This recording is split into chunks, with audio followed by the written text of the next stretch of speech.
বলতেছিল ওনাদের মানে পূর্বের লোকদের কথা, তাহাজ্জুদ নামাজ পড়তো, এরপরে কত একটা সুন্দর সিস্টেম ছিল। এই যে তারা মারা গেল, তাদের ভালো গুণ নিয়ে যে আলোচনা করলো, এই গুণটা আমি অর্জন করি, এই গুণটা আপনি অর্জন করেন। আল্লাহ রাব্বুল আলামিন আমাদের সহায়ক বলুন আল্লাহুম্মা আমিন। আমরা এই কুরবানি দেওয়ার সাথে সাথে যাতে আমরা আমাদের মনের পশুত্ব দূর করতে পারি, আল্লাহ তৌফিক দান করে দিন, বলুন আল্লাহুম্মা আমিন। মানুষের সাথে মানুষ, কাঁধের সাথে কাঁধ মিলিয়ে আমরা সমাজে চলতে পারি। ভাইয়ের জন্য ভাই, আল্লাহ রাব্বুল আলামিন পবিত্র কোরআন এবং হাদিসে বলছেন যে,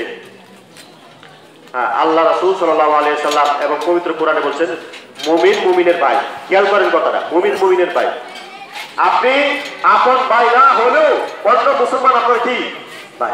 এখন আপনি বলেন যে ভাইয়ের কি, ভাইয়ের জন্য কি ভাই রাস্তা বন্ধ করতে পারে? এটা কি ইসলাম শিক্ষা দেয়? ভাইয়ের জন্য ভাই কি আপনার কষ্টদায়ক কিছু করতে পারে? ভাইয়ের বিপদ হোক, ভাইয়ের বিপদ থেকে আনন্দ পাইতে করতে পারে না। এটা শিক্ষা দেয় মুমিনরা সবাই পরস্পর ভাই ভাই। কেন আমরা এখান থেকে শিক্ষা দেই না?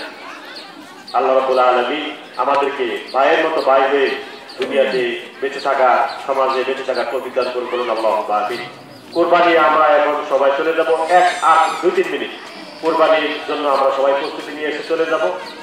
কোরবানিটা কিভাবে করবেন? যারা একসাথে কোরবানি দিচ্ছেন জামাতবদ্ধভাবে শরীকে, আমরা সবাই উপস্থিত থাকবো এখানে, পশুটার সামনে যাতে উপস্থিত থাকি। মা বোনেরা যারা আছে তারাও যাতে আপনার আড়ালে থেকে উপস্থিত থাকতে পারেন। আড়ালে আমরা